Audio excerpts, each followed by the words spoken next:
Good afternoon. It's Friday, November 29th, 2019, and it's a beautiful day in Northern California.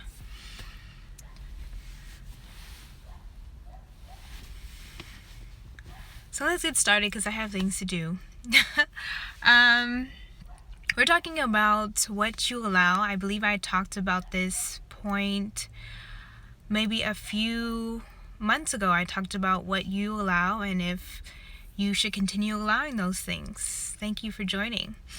So I was thinking about this week because there's something that I allowed that I said I'm not going to allow that in the future, and so I want to discuss that. So when it comes to your life, there's going to be a lot of people who have opinions, especially people who do not know you and don't care to know you. And so if you continue to let people feed negative things into your life, you continue to let people in your space that don't really have your best interests at heart, then you're going to be in this situation in the long run. You can make a choice about what you allow into your life, and if you're allowing things like negative feedback from people, allowing people to feed negative thoughts into your mind, allowing people to disrespect you, allowing people to push over on you, and allowing them to think that they can disrespect you in a lot of other cases, then that's going to continue to surface and that's going to continue to happen. How do you prevent people from doing those things? You set an example. You respect them. Even if they don't respect you, you respect them back. You make it clear that you are professional, especially in professional environments. You have to make it clear that you are going to remain professional, but they need to know that they are not going to be able to treat you that way, and you're not going to tolerate it. So you can be professional, you can be kind, and you can still express yourself in a manner that will allow that person to see, hey, so this is not what this is not what Kia is going to allow. This is not what she is going to allow. This is not what he is going to allow. And so I am going to not do that anymore. When you express those things, when you set an example for people and the way in which they are supposed to treat you, then you should expect that they will treat you in that way. And if they don't speak or treat you in that way, that you need to decide on what you're going to do moving forward. Are you going to cut off the relationship because you have tried to have a conversation with this person, you expressed it to them, they have understanding, yet they still continue in that act or the way that they're acting? Or are you going to take it to a higher authority, especially when it comes to work relationships and work environments? If that individual is not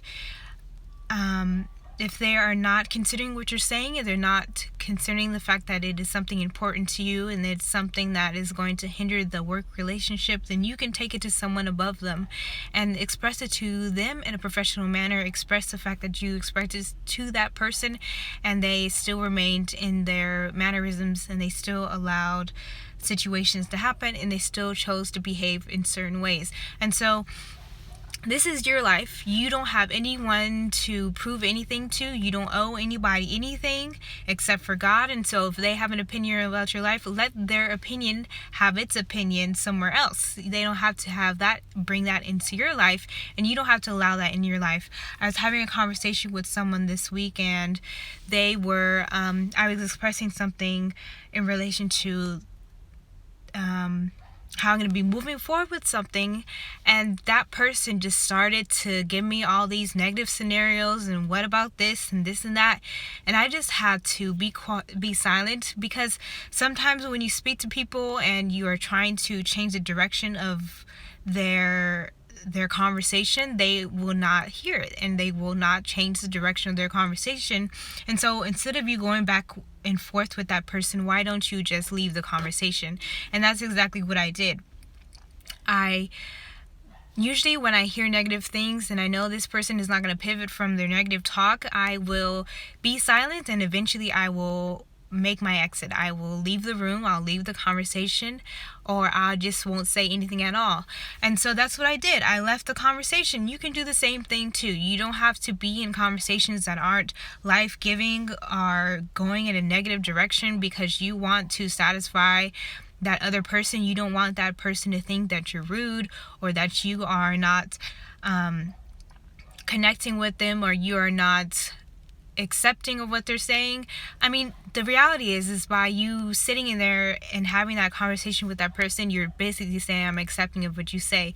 And sometimes we can say things that are a little passive. Like, for example, if someone says something and you don't necessarily agree with it, we can be stuck in the pattern of saying yeah, although we don't agree with it. We're saying yeah to confirm that you heard them, but then you're saying yeah and not knowing that you may be accepting those things that that person is really saying. And I've done it countless times, and I had to correct myself and just believe and continue to be silent in cases where people were saying negative things, and I had to move away from the conversation. So I want to challenge you today to not allow things into your life that are negative. Don't allow negative people in your life. Just because you guys have a history together doesn't mean you need to hold on to something that's dead. Just because you think you need this person in order to get to a certain level in your life, the reality is you don't, because only God can make the connections that you need. So don't think that you have to hold on to people, hold on to relationships that are dead just because you need to get to a certain level, or you think that person has something for you. What God has for you is better than what any person has for you. So keep on thinking in that manner versus thinking that you need people and situations in order to get you to a certain level. So I just want to encourage you today, and I hope you have listened to this information and considered how you can consider the things you allow in your life and make the decision to move in a different direction. You don't have to allow things. This is your life. It's your choice. You don't have to allow people to allow people to have their opinions about your life and then accept those opinions that they have about your life, because it's not their life. So that's all for Feeling Like Friday. I hope you had a blessed Thanksgiving with your family and friends, and if you're still enjoying the holidays, I encourage you to continue to do that. One final thing I want to say about Dare Humanity: we're having Christmas in November, and so you can click the link in my bio and you can check out Christmas in November and learn how you can help families and our students in Haiti. And so let's close off Feeling Like Friday. I'm going to be talking about blessings, speaking blessings over your life.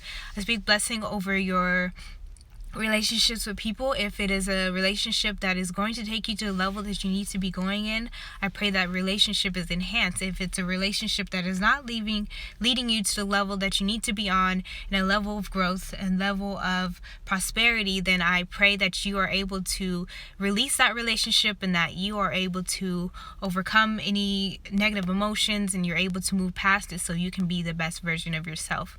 I also pray and speaking blessings over your financial stewardship. Yes, today is Black Friday, but if you learn the history about Black Friday, you may not want to be involved, especially if you're a person of color. And so if you are participating in Black Friday, I encourage you to be honest about your finances. If you don't have the money in your account, why are you going to use your credit card? Why don't you save that money for something you can do in the future, like starting a business, traveling, something that is goal oriented? You know, spending money now is going to be satisfying for the moment, but when you think about the money that you can save to accumulate towards something in the future, then you realize that you can be saving much more.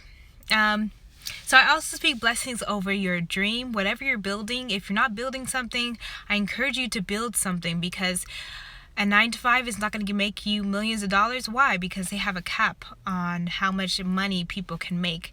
And if you don't fall into that bracket at the top tier, which they designate based on their opinion about your value, then you're not going to reach the $1 million mark that you want to reach, or higher than that, because the reality is that that company is looking to make the money for themselves, not you. So what are you going to do to build something for yourself in order to get the multiple streams of income, in order to get an income that is not based on an interview that takes place, or based on the interview where they say, okay, well, how much have you made in the past? And then they decide on how your value and how much you're going to be making hourly, for this new role, deciding on when you can go on vacations. So I strongly believe that we are all and can be entrepreneurs if we make the effort to actually move in the direction and discipline and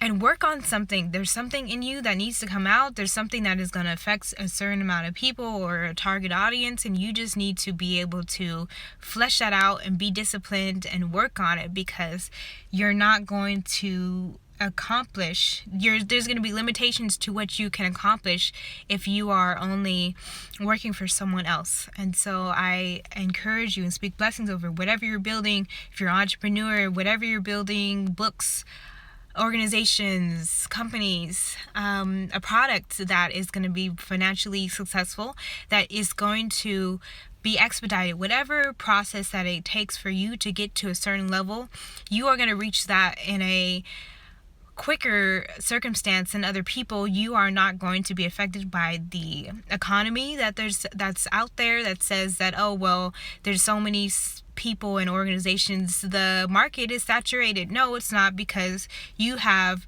God underneath your wing. You are a follower of Christ, and so you know that you can tap into his heavenly bank account to fund your need and your dreams and fund anything that you're working on. And so I speak blessings over that you don't have to listen to the statistics and what people are saying about businesses and everything in the area, and you can just say, that doesn't apply to me. My organization is going to be fruitful, it's going to multiply. My organization funds 20 plus kids around the country. It is a book that is a multi thousands of sellers, 1,000 of buyers. My company is something that is the top of the Fortune 500 companies. So you just have to speak over the things you want. And speaking over things that you want is not cliche. It's not cliche at all. You can test it out. Like, I've been speaking over the things that I've been building, and they've happened. So get in the habit of speaking life over the things that you are pursuing, because if you're not speaking life, then you're going to have the things that you're speaking negatively about. And so I just want to speak blessings over whatever you're building, and I'm looking forward to seeing what you're building and how it advances over the years. Don't get distracted by what's in your bank account right now. Don't get distracted by the people who may not be supporting you. The reality is, when it's 5 years from now, there's going to be so many people that are supporting you that you are not going to know what to do. You're going to need more staff. You're going to need office space. You're going to need a new location. And so I'm looking forward to that. I'm also looking forward to 2020 and everything it has for Dare Humanity, for my fiance and I, for my family, for the people I care about, and for you. So I'm looking forward to it. So that's all for Feeling Like Friday. I hope you are blessed by this message. Go back and watch the replay if you want to. You can also go to KiaHarris.com. We are doing a drawing on tomorrow.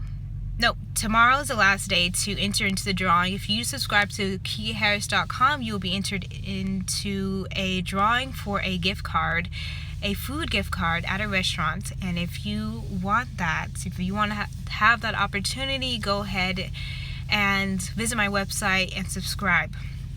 Also, when you do subscribe, you get 2 emails a week that are motivational emails. There's not going to be any spam. It's just me speaking life into your week and hoping that it enhances your life in some way. So that's all for Feeling Like Friday. Have a blessed week. Have a blessed weekend. Work on those goals, because your goals are just as important as the goals of the organizations and the companies you work for. Be blessed.